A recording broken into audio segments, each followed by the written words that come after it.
We're Kyler and Cody McCormick, two brothers on a journey to pave our own path while chasing our passion. While building our adventure filmmaking brand, The Outbound Life, we become sponsored by some of the top brands in the film and travel industries, acquired Fortune 500 clients, and have spoken on stages all across the country sharing our story. We now invite you along on our journey as we sit down with inspiring entrepreneurs, creators, and diverse thought leaders to discuss how to live a life we consider outbound, a life where you believe your story matters and live beyond your limits. Come along and live the outbound life. Today, we are joined by Randall Wallace. Randall is a screenwriter, director, producer, and songwriter who came to prominence by writing the screenplay for the historical film Braveheart, starring Mel Gibson. Braveheart was nominated for 10 Academy Awards and won 5, making it one of the most Oscar-nominated films of all time. Shortly after, he wrote the screenplay for the Jerry Bruckheimer blockbuster Pearl Harbor, directed by Michael Bay. Randall has since directed films such as The Man in the Iron Mask, We Were Soldiers, Secretariat, and Heaven Is for Real. His films have earned over $1 billion at the box office. Now, Wallace graduated from Duke University and put himself through a year of divinity school by teaching karate. Now that's a story I'm dying to hear, I gotta say off the bat. In addition to his work as a filmmaker, he has authored 9 books, is the founder of Hollywood for Habitat for Humanity, and is the father of 3 sons. Randall, we could not be more honored and more excited to be talking to you right now. Thanks for joining us. Well, thank you, guys. I'm really thrilled to be with you. As we start, and you just read my bio, my little blurb bio, I want to tell you one thing why I wanted to come on with you guys. Mm-hmm. You recently did a podcast with my son Andrew on his new podcast, and it's something that he had pointed out to me about you guys before that ever happened. But when I heard the podcast, I really realized it. When I think about what is essential in life and what is important to talk about, it gets down to me about a spirit. C.S. Lewis wrote, "You don't have a soul, you are a soul. You have a body." And I would even, at the risk of rewriting C.S. Lewis, I would change soul to spirit. In that spirit is the animating force that drives someone. And what I heard in you guys was a spirit, an attitude about moving outward into the unknown, into some danger, into some risk, into excitement, and doing it in a positive way. And I found that really exciting. So I'm thrilled to get to talk with you guys. It's an honor for me. Thank you. Well, thank you. And I mean, that's exciting to hear, because we definitely wanted to ask why'd you say yes? Why'd you say yes to come on to this? We were a bit shocked too, and very flattered that you would say yes. So that means a lot. And it was really fun getting the chance to talk to your son, Andrew. And even, there's so many things that we want to explore in this conversation with you, but I think one of the fun elements among many others is the fact that you work on these movies with your sons. Totally. And how there's different wirings, and you guys all kind of come together and, like you just said, kind of get at the spirit of these stories that are mind-blowing and transformative, and some of our favorite movies that we've ever seen. So I've got 3 sons, and the fascinating thing, like listening to you two are brothers like Andrew and his older brother Cullen are. They're different, and yet they're so different and yet so much the same. But Andrew is, and he's been this way from like birth. He sees things as they are. And that's a really remarkable gift, especially in our family, because we're dreamers. And so we'll look at something like Cullen and I were in Scotland when Cullen graduated from high school and was about to off to school. Yeah. I took him to Scotland to live with the the battle reenactors of Braveheart for a week up in the Highlands wearing kilts. Oh, wow. Nice. And these are criminals. They're, like drug running, murder committing, headbanger guys. And I took Cullen up there, and we would be just staring at a forest, and he would just hold up his hands and say, "Everybody shut up," because he was imagining worlds that other people couldn't see. Andrew could look at whatever is and know exactly what's going on. So Andrew said to me, "You really need to talk to these guys." So it was a cool thing, and I'm really glad he did. Well, it's fun to hear that, because I think that, and that's something that we're curious to talk about. How, Kyler and I, right, we grew up together in the same household, and we come from a household of dreamers. Like, our parents were always like, if you can dream it and then you work hard enough to match that, like, anything is possible. But I think even Kyler and I have different characteristics, where Kyler is more of that. He's more of the storyteller and more of the, he creates what's possible. And I'm definitely a little bit more of the practical of like, okay, here's how we're going to get it done. And here's how we bring that to life, which is like, we it's the team. And and he pushes me to grow. And we're always really intrigued, especially when there's somebody like yourself that we look up to so much, kind of understanding where you come from. And it was fun, even, we read your book, and it was really inspiring. But one of the dynamics you talk about is that difference between your mom and your dad just being very practical. Like, okay, you're writing a story. Can you sell it? Is it good? And your mom is more so like, well, what does it mean? Where's the art in it? And I think we have the same, really similar kind of wiring with our parents. And I, probably resonate more with that more sensitive, like, artistic side that I get from my mom. And Cody, he's just got the wiring of that, much more practical, sees it for how it is. But enough about us. Let's jump right into the good stuff. Let's jump right into Braveheart. And I am so excited because this is my favorite movie of all time. I've seen it more times than I can count. I've made everybody in my life pretty much watch it. And let's see, Cody, was this the first R-rated movie we ever saw? Yeah, no, well, it's funny because Kyler and I were just trying to recall this story before we got on. And I think how it went down was our parents they were at, maybe it was a church event or a conference or something. And the pastor, one of the main takeaways was you have to live with a brave heart. And from that, I think it was our mom who came home and was like, guys, we need to watch Braveheart. And we were pretty young at the time. Like Heather said, I don't think we had seen an R-rated movie before, but here we are as a family. We're going to watch Braveheart. We watched it, and it was a very memorable experience.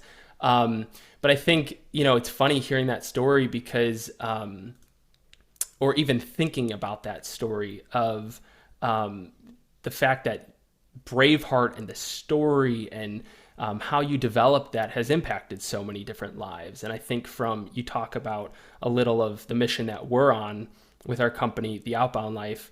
We're not always doing it perfect where we're going outward and pursuing the risk and stuff, but it is that mindset or that mission that we're trying to live with. And we're trying to help bring that little bit of inspiration to others, because I do think it's so powerful for people to grasp onto that concept. And I think it is, in a way, what you term the Braveheart life. It's very similar of like going after life with courage, needing to live with courage. Yeah, well, but I think, I'm so sorry to jump in there, Cody, but I was going to say, when I think of Braveheart, when I talk to people about this movie, this is seen as, it's a manly man movie, right? It's a movie about war, and I think people associate it with it. But one of the things that's really interesting to me is the way you've described this movie, and you've ultimately described it as a love story. So, Randall, I gotta ask you just off the bat, is Braveheart the most macho film ever made, or is it the most macho chick flick ever made? Yes. It's that's a glib answer, but it's, I believe, impossible to make a truly manly movie without it being a truly womanly movie, that, and vice versa, that we don't exist without each other. And every true man is in some ways answering to and being faithful to the woman who sits at the core of his heart. And so is a woman looking for that person who is worth her love. There's a moment in one of my favorite movies, Excalibur. And I've shown this movie to students at different times when I've taught at colleges. I'll show a couple of scenes, and the movie just moves me to breathless awe at times. And then I'll realize that the students are snickering at it because they somehow find it dated or overly theatrical. Sure. It's almost operatic. It's like a Wagner opera in its scope. So the actors are spouting their lines with this great vigor. But there's a scene in which Lancelot is riding next to Queen Guinevere because he's been sent by King Arthur to bring Guinevere back to Camelot, because Arthur knows that if Lancelot is bringing Guinevere back, there's nothing on earth that can hurt her. But what Arthur doesn't see coming, and neither does Guinevere, nor does Lancelot, is that the moment Lancelot sees Guinevere, the two of them are going to fall in love. And that creates this, this profound tension in the story. Yeah. Lancelot is riding next to Guinevere, and she has spurred her horse up beside him and says, "The ladies in waiting want me to, or wondering if there's any woman who has a chance with you." And Lancelot keeps his eyes straight ahead, and he says, "I'm a fighting man. I'm sworn to the quest." And she, somewhat flirtatiously, but with an open heart, says, "Well, surely there's some woman who inspires you." And it catches in his throat, and he says, "Well, there is one." And she says, "Well, tell me. Surely you can tell me." And he says, "It's you." And that takes her breath away. And he looks at her and he says, "I will love you as my queen. I will love you as the wife of my best friend. As long as I live, I will love no other." And I can't think of a human being who doesn't secretly or not so secretly want to hear those words said and want to be able to say them. Now, that's the ideal. We wrestle in life with our, the ways we as human beings fall short of that sort of thing. Or to get to a point where we can say in our lives, every man dies or every person dies, and not everyone really lives. That's certainly shot through. And I mean, there it is, written behind you, "Die trying." Like, yeah. Now that's what we want. Yeah. And that takes the commitment of faith, because if you're gonna win, you're not showing any kind of courage at all. Right. There's uncertainty. So, Superman is not brave when he faces bullets and he knows will bounce off his chest. So to me, the shocking thing about Braveheart was that when I wrote it and I finished the first draft of it, I had zero sense that anybody else in the world was going to like it. Absolutely none. And I showed it to a friend named Jack Bernstein, who's one of my best friends. And Jack wrote Ace Ventura. Okay. And when I would give Jack my first drafts, and he would tell me, okay, here's where something might work if you pay it, and vice versa. We would do that with each other. And we sat down at a restaurant and he said, this is the best thing you've ever written. And I was absolutely stunned because I didn't write it for other people. I wrote it to say, this is what moves me. Well, and I think it's interesting hearing that, because you're talking about these stories in the actual films. They have these moments that evoke emotion, and it's going through some sort of conflict, and there's uncertainty in it. And I think even when we look at your story, you start to hint at that of writing Braveheart. There's uncertainty in that whole process. Like a lot of people can, look at you now or look at the film now and be like, wow, Braveheart, it's very successful.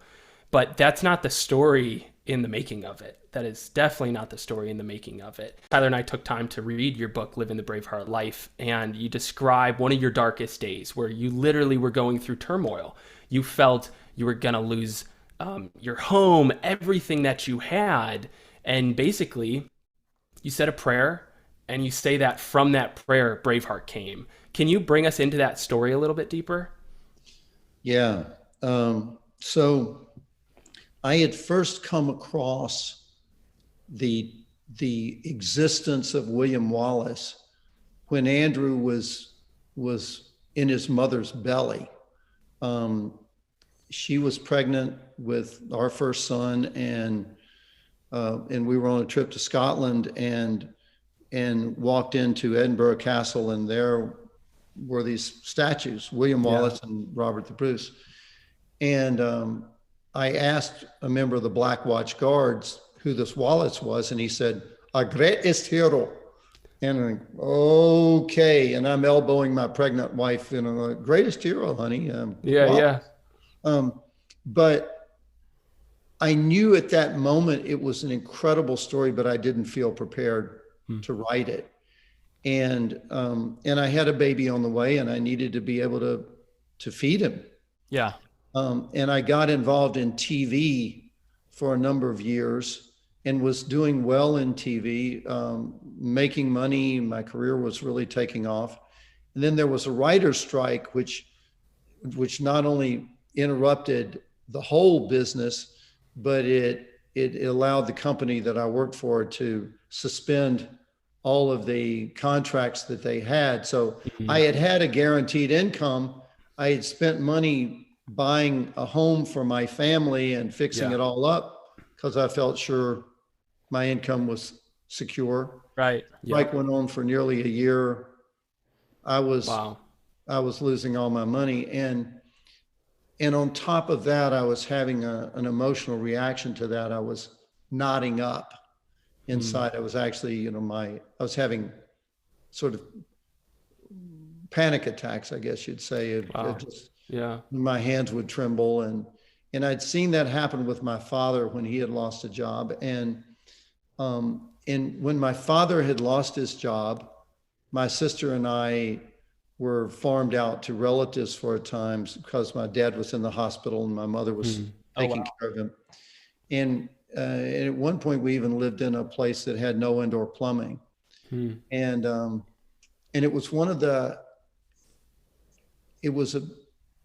most important times in my life, and in some ways a super happy time, because the relatives that had no indoor plumbing were the most courageous and loving family. I mean, we'll get back to the whole concept of family, family as blood and family as chosen family. Yeah. They were my family, and it wasn't like they had so little, but they had everything because they were there and they were willing to fight anything to protect my sister and me. Fight the demons and the fears that we were facing. But I got down on my knees on that morning when I was having my my darkest hour. And my prayer was basically, as I mentioned this in the book, but I said to God, look, what matters to me are my sons.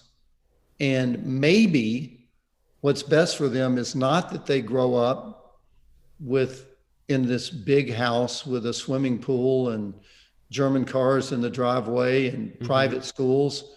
Maybe what would be best for them is if we end up living in a little house the way I did it at a time when my father lost his way. And if that's what's best for my sons, then I pray you'll bring that on, that let us have it, let us go through it. But if I go down in this fight, let me go down not worshiping Hollywood, but standing up, fighting for what I believe, waving my flag, and fighting for that. And I stood up and went back to my desk and began to write again. And it's directly from that they may take our lives, they'll never take our freedom. Those lines would never have been born without that experience, that prayer, that place to be. I was fascinated listening to the podcast you did with Andrew, and you guys talking about, a shot you were trying to get when the sun's going down and you're on top of just a spire, and you got to climb. You get up and then think you've got the shot, and you're climbing down. And let's try one more. Let's run that back. Now, it's like that becomes your finest hour. That becomes. And in fact, I was guessing, and you tell me, but that while you go, this could go really badly and we could get really hurt here. Yeah. It's when you're aware of that you don't. When you get really hurt is when you think, oh, we're cool, we're fine. And then all of a sudden you step on the rake and it, goes through your eyeball, right? Yeah.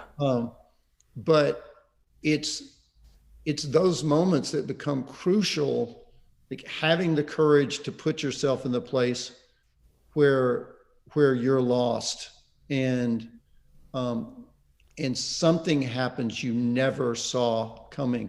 I never, ever saw Braveheart coming. And when I wrote the script and I gave it to a young woman named Rebecca Pollock, who's Sidney Pollock's daughter, and we began working, she went, who do you think should play William Wallace? There was only one name for me. It was Mel, and sent it to Mel and didn't hear, and then got a phone call. Are you sitting down? No, sit down. Mel Gibson wants to meet you. And then the next day I met him, and I want to be appropriate here, but I had walked around the neighborhood and prayed to God, please do not let me kiss his ass. Yeah.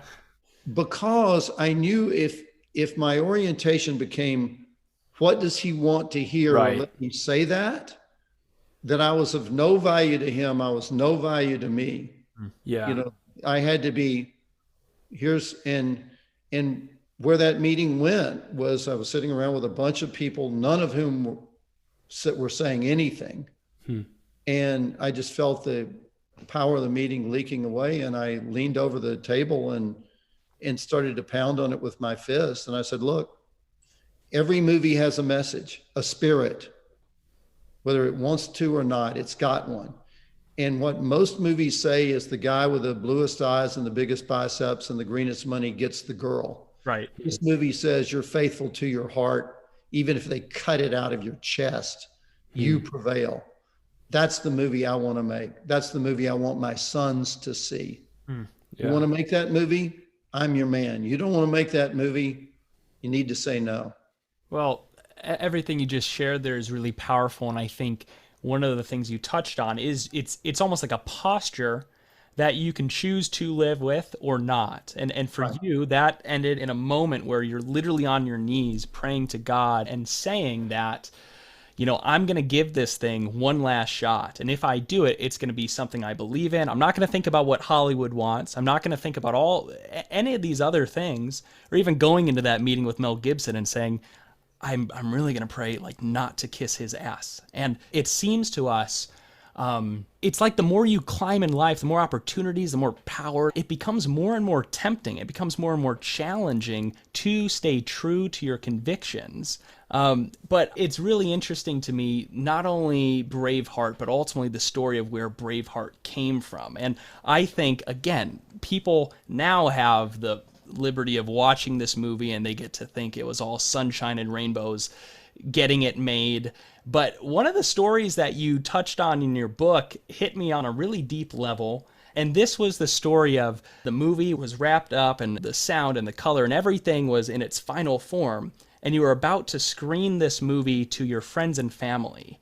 But instead of feeling, let's say, excitement and just the thrill of doing this, you were overcome by this crippling doubt. And I think that's something that all of our listeners are going to relate to in our own ways.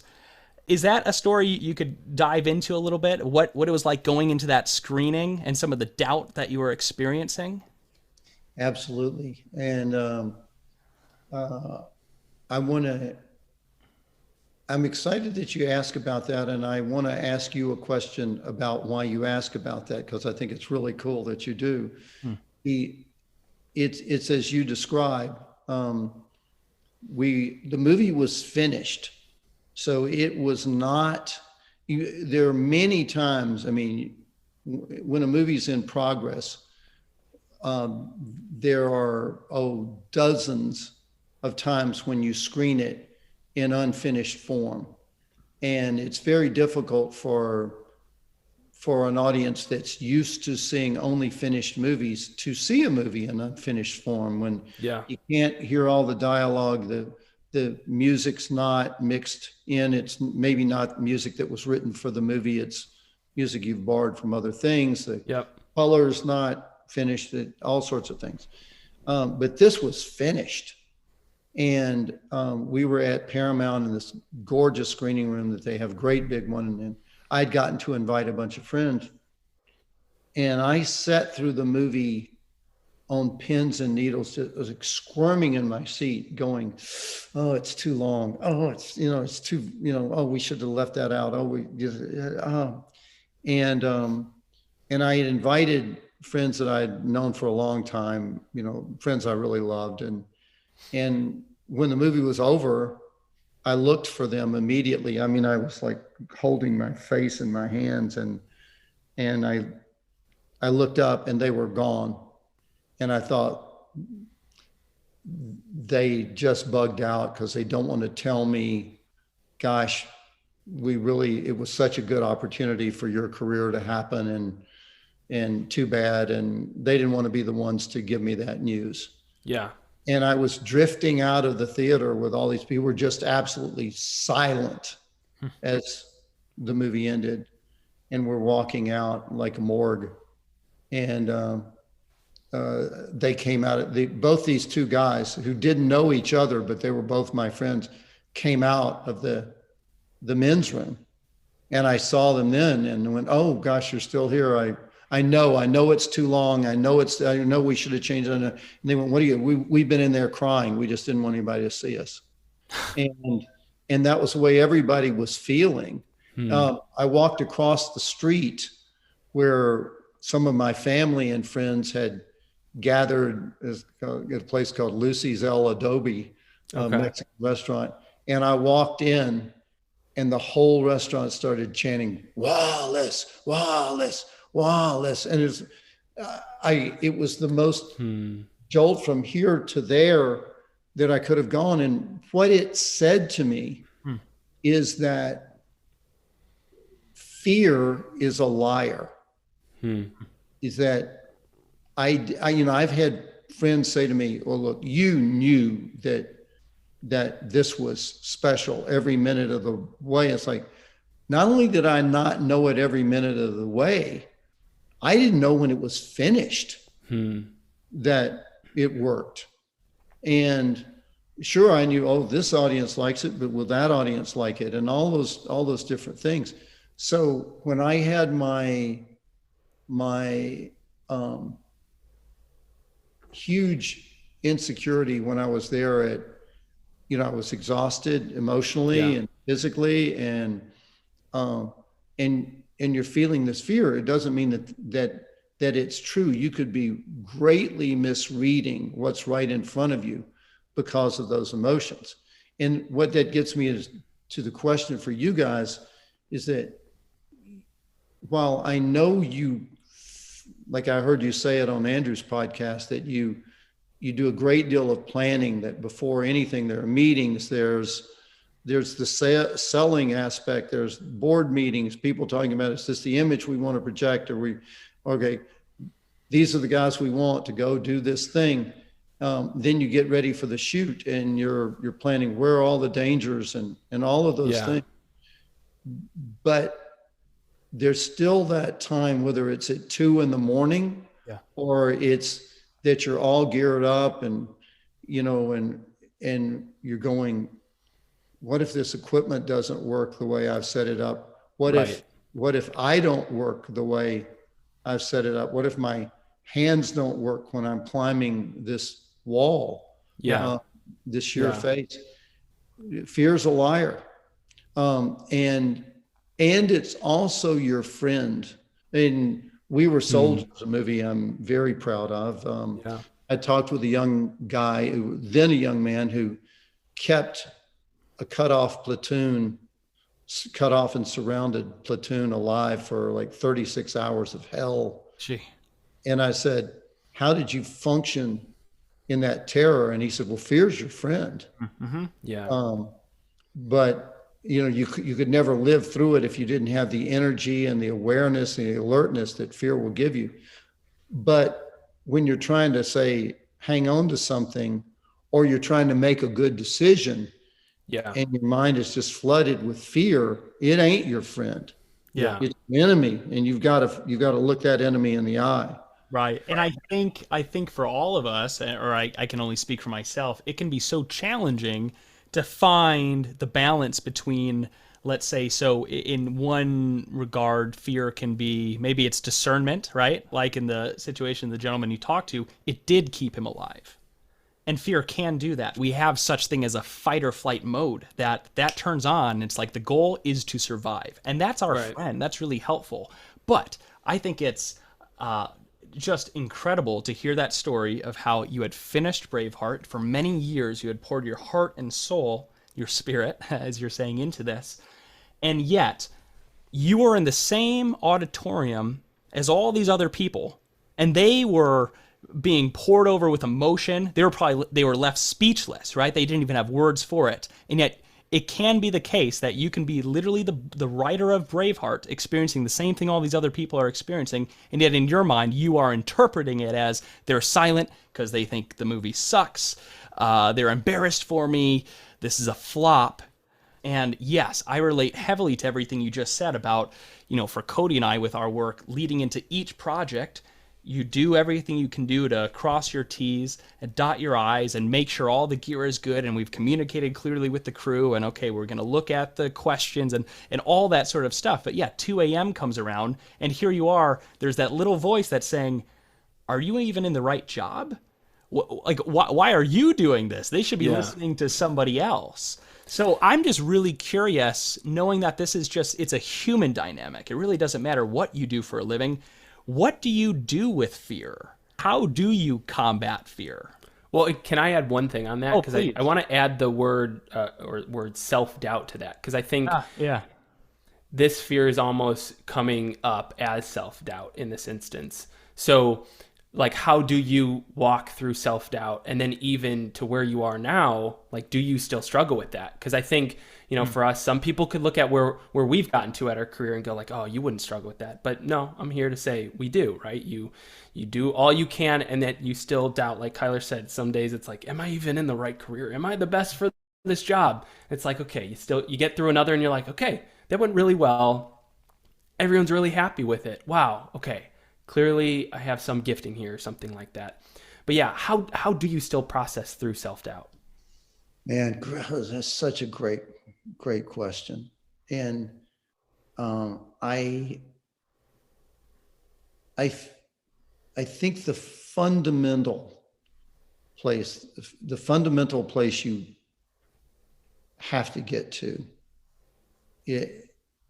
let me just say that I have to get to in life is basically there is a God.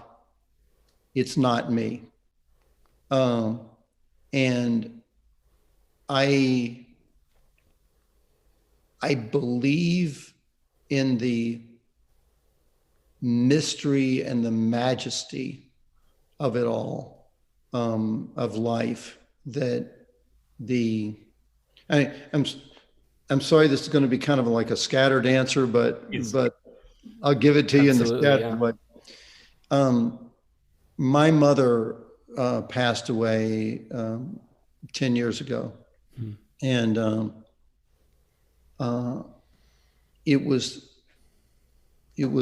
of course it's a sacred experience to see someone die, and also to have a part of what, besides the faith that she had always shown and had always taught me, part of what her dying did was tell me it's not dying. Because if you look at a corpse of someone who, and who could be more relevant to you than your mother, I mean, your biological life came out of her. Yeah. And to see that corpse and go, that's not her. That is a husk. And no matter what people's dogma, whatever their theology has been, it was so powerful to me to think, to realize, to experience why human beings have always had a sense that life is in these bodies and is animating them, but the bodies aren't the eternal part. They're not the living part. And there's just the same awe. My youngest son was born a couple of months after she breathed her last, he breathed his first. And when he came out, he smiled, which is almost unbelievable for a baby, but I promise you it happened. And his smile was my mother's smile. Huh. And that the sense was he just came from where she just went. And that to me is the way the whole thing of self-doubt is. I seek the place where I'm going to be afraid, at least a little. Like I believe you guys are going to talk with Jordan Peterson soon. I hope you are. I think it'd be a fabulous thing for all of you, him and you. I've heard him say that you don't want to be so far out of your comfort zone that you can't function, but you want to acclimate yourself to fear and those, be somewhat out of your comfort zone. Yeah. And I'm looking for those things that are gonna, like, what is gonna scare me, and that's what I'm gonna go try. And I see you guys doing exactly the same thing. It's like, if there's no element of unknown and mystery and danger to this, then why is anybody going to care? Why would we care? Certainly one of the things that Braveheart taught me was, if it's not moving me, how can it possibly move someone else? Wow. I think it's a Jane Austen quote, an ending that does not surprise the writer will not surprise the reader. So I'm looking for, where will this story excite me? Where can I go? When I first started writing novels, I heard these experienced, and I want to say experienced equaling hack writers saying, you have to have an outline. Don't write without an outline. I think, well, if I write an outline, the only reason I think the outline works is that I've seen it somewhere else. I'm trying to find a new story. Right. My son Cullen, Andrew's younger brothers, will say the great thing about being a writer is you get to be the first audience of this story. So, to bring it back to your question, I think the point, getting to the point of saying, I don't know what to do here, is the actual aim of the exercise. It's your first target, because when you get there, you will find things you never imagined. I mean, the Greeks would say things like fate favors the bold. A Christian like me would say, when you step out, God will put the tools in your path that you never imagined would be there. I'll give you a minor little selfish example, but all my life I've loved music and done various forms of music. And over the pandemic, I decided I was going to do a one-man show, and I started writing it and putting it together. And then the pandemic happened and we couldn't do it. And then over the couple of years, I was playing with a group of guys, and I thought, okay, I'm going to do a little local concert here in July.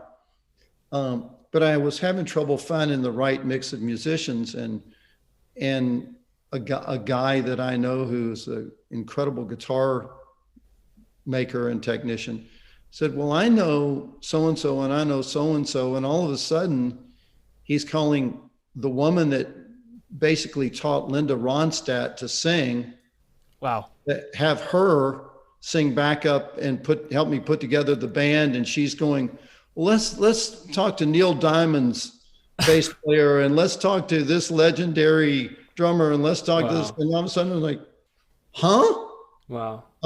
Now, who knows what'll happen? It could be an absolute train wreck, but it won't be, because even if it's a train wreck, it'll be the most fun train wreck.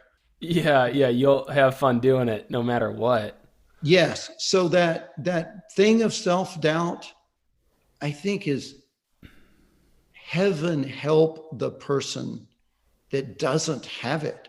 That's true psychosis. If you're not asking yourself at every moment, where might I be wrong here? I mean, one of the things where I first got enamored of what Jordan Peterson was teaching is that he was saying, what could I learn from this in his 12 rules of life? Yeah. What could I be learning here? What could this person be teaching me? I mean, all the way back, Tony Robbins, I think years ago, said the most powerful question you can ask yourself is, what else could this mean?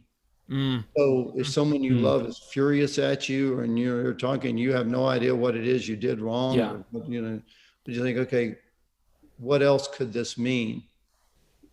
Jocko said in the podcast, be able to detach. Hal Moore, the man that We Were Soldiers centered on, and they're going to rename Fort Benning, Georgia, Fort Moore. Wow. After Hal Moore. Wow. And his wife, Julie. But Hal Moore would say to me, don't overreact to an overreaction. Yeah. His leadership skills. So, but part of all of that baked into that situation is self-doubt, or at least self-questioning. Yeah. But when I get into the doubt part of it, what I guess I honestly get into is I don't believe in myself.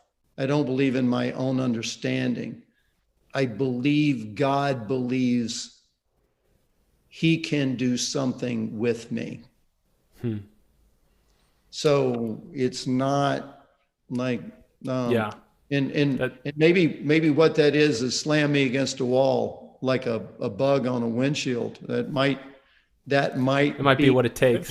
Might be.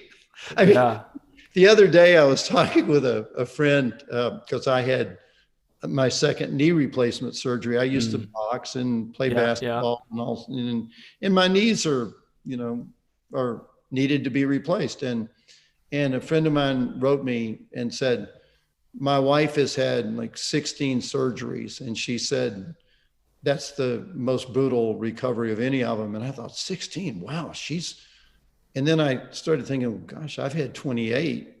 So it's, Wow. I've just run into a lot of things. Well, what it brings up for me is you're talking about this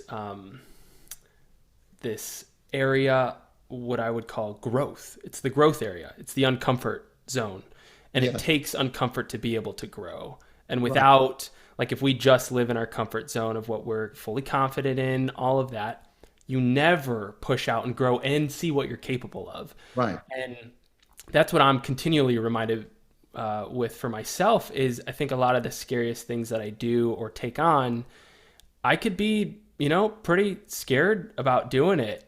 But if I can step back and go, one, no, I think God has me in this for a reason. And then two, well, let's see if I can get through it. Yeah. And then I'm here right now. Like, I've gotten through all of them up until this point. It shows that I've been capable of all that. And from that comes new confidence. And that's, I think, some of that, confidence you can live with. And I think as we're talking about this whole side of growth, I think it's important to acknowledge, and you talk about this a lot, is that the Braveheart life is something that's both for men and women. And I think you definitely demonstrate this powerfully through the character Penny Chenery in your movie Secretariat. I'm curious if you can tell us a little bit about Penny and even what led you to directing that specific movie. Yeah. Secretariat became was a surprise joy for me. Like Braveheart had this long personal journey, and We Were Soldiers did too. Secretariat came to me with a script already written. It was a good script. I did some work on it, but the original writer did great work on it.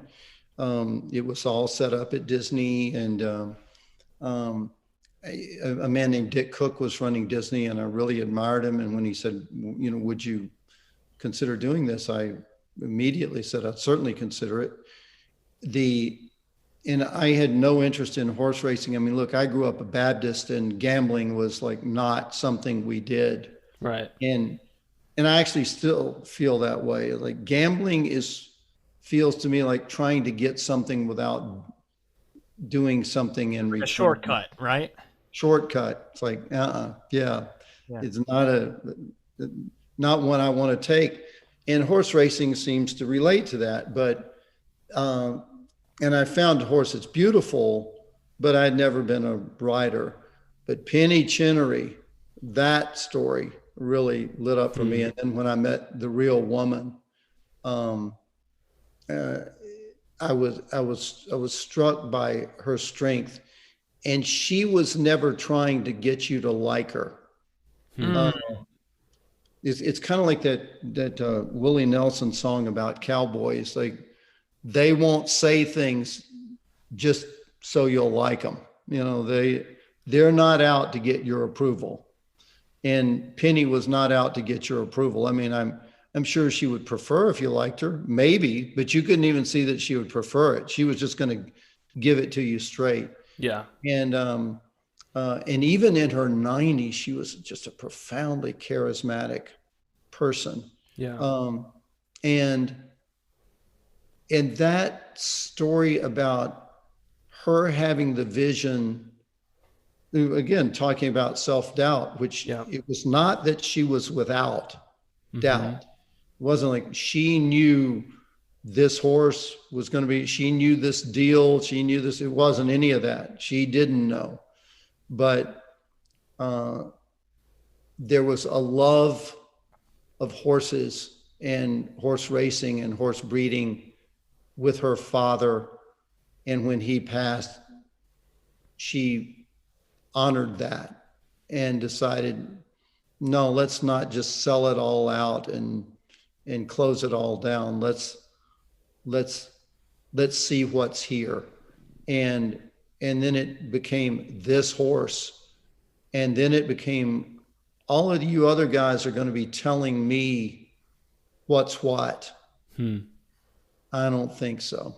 Yeah. It was almost like it wasn't mathematics. She couldn't calculate it. Right. She could sense that in the dynamic of they're all doing things like, I saw a thing, I forget even what channel it was, but, with my being laid up for some weeks with my knee and having to sit with my knee elevated, I've watched a lot of good and bad television, but there was a show about the families that started like Kellogg's and Post and Hershey's and I believe it was the daughter of Post cereals, and the daughter had played at her father's feet, like under the table when he was having board meetings of his company, and when he actually killed himself. He had some terrible disease and killed himself. And she is a very young woman back in near the turn of the century, became the controlling shareholder of this massive corporation, and sat down for the first board meeting with a bunch of men. And one of them said something like, well, listen, Missy, this is what needs to happen. And she said, my name is Ms. Post, and I am the owner of this company, and this is what's going to happen. It's that spirit, if you will. Penny had that. That made it a story to me, that story had to be in that, but at the same time, I wanted to keep that transcendent joy. Which was another thing I want to say I found in your work, guys. Like, we're looking for the joy moment. Right. For the celebration moment. It's not that you just want to go, okay, good, we got across the finish line. You want to go, yeah. That's I wanted the end of Secretariat to be, oh, happy day.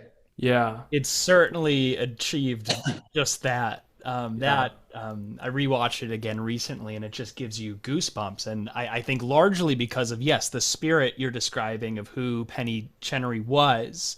And I mean, even there's so much in that movie, even the family dynamics. I love how between her and her husband and their daughter, they don't always agree on everything. And yet there's such a love and respect that transcends that. And the movie does end up being a celebration, and it's incredibly uplifting.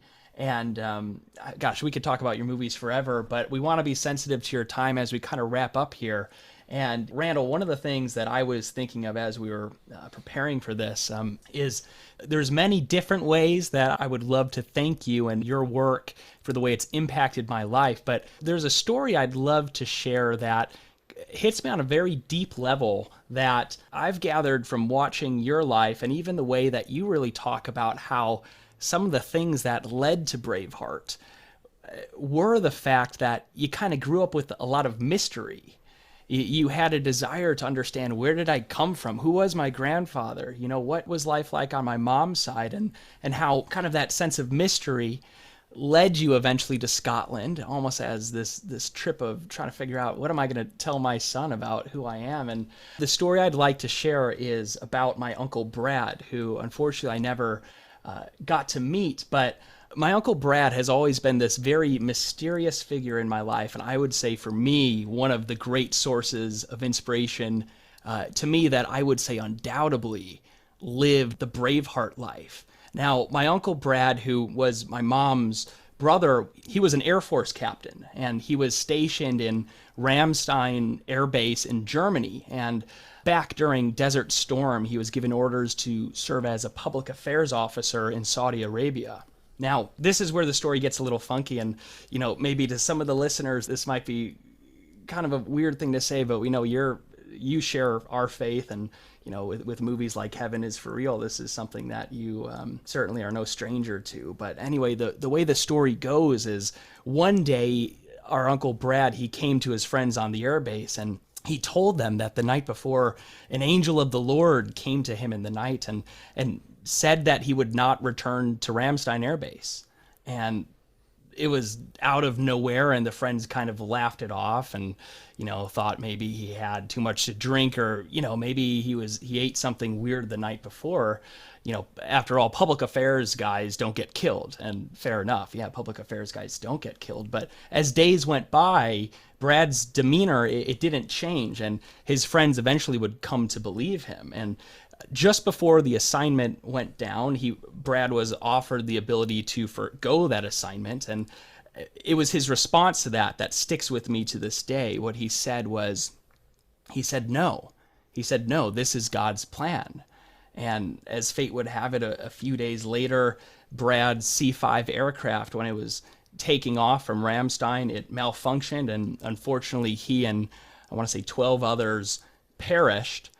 But for me, it's kind of hearing that story and even the aftermath of how in Brad's free time, he was a youth pastor, and he planned on becoming a clergyman after serving in the Air Force. And the day of his funeral at the airbase, hundreds of these kids who have been a part of his youth group that he had really impacted filled this chapel. It was overflowing with people, and they sang the hymn, "Here I Am, Lord." And just like that, the dams bursted. Ever since, I've just heard so many stories of lives that he's impacted. But I want to wrap all that up to say that watching you and the courage and even the mystery that you allowed to, and still to this day allowed to guide your life, that's been something really reaffirming in myself, that I just have a sense that one day I'm going to have to go to Ramstein, Germany to meet the people who knew Brad and even kind of go on my own journey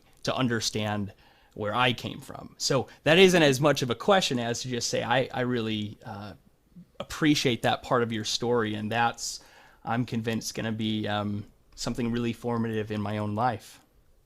It may or may not be. I feel sure it is possible, but try to go to the spot where the plane went down.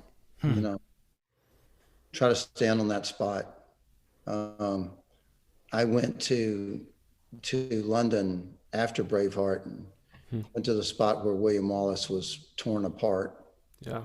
And went to the spot where he stood when he was being tried.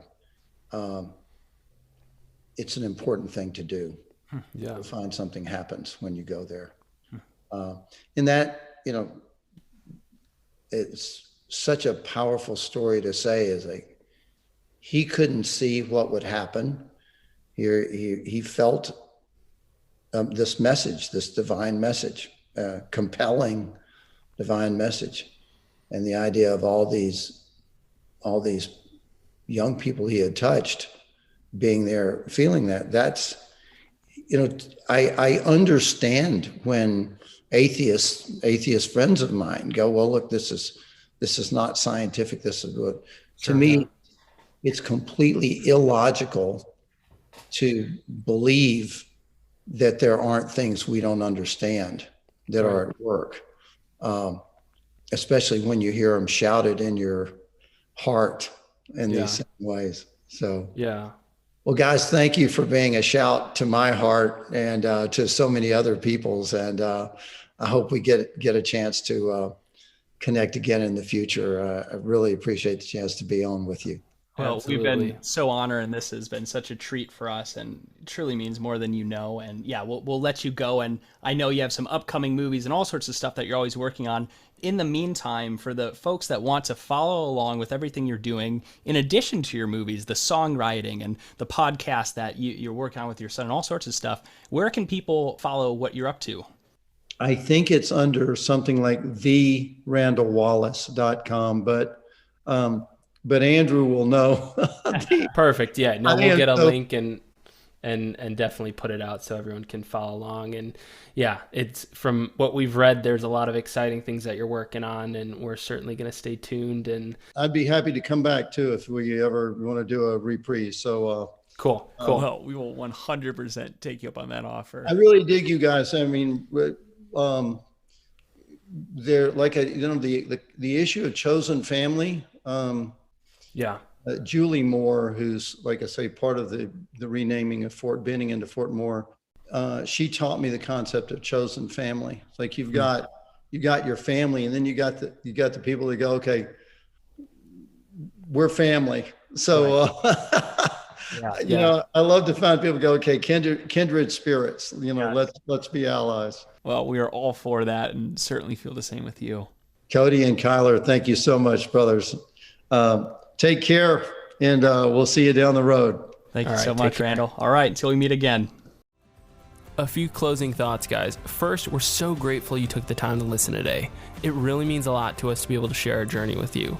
Second, if you got any value or inspiration from this episode, please take a minute to leave a rating or review on Apple Podcasts. Lastly, remember, your story matters, so go for it today and live the outbound life.